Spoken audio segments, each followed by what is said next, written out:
vai ver, tá tomando banho de cerveja agora, não vai falar. Suas marcas.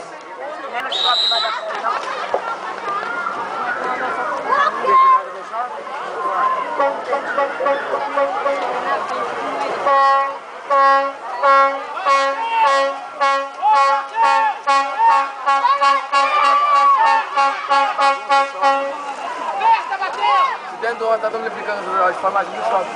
Vai, Matheus, é agora, hein? A gente ficar com alguém fora do ônibus agora, velho.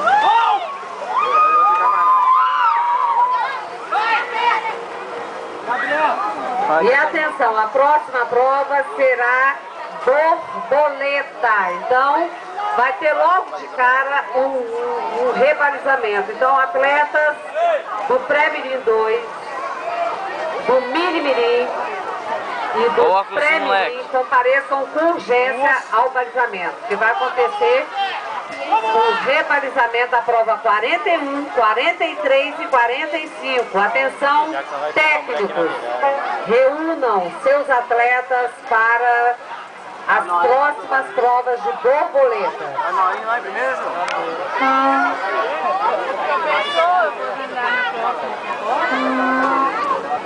Nossa, se tivesse mais piscina, o Jackson passava, velho, no peito.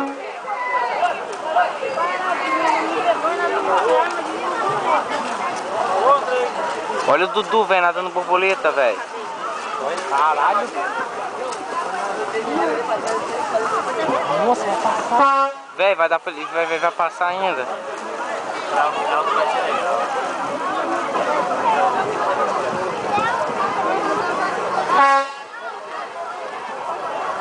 Ô Guilherme, você grava pra mim o nada do borboleta?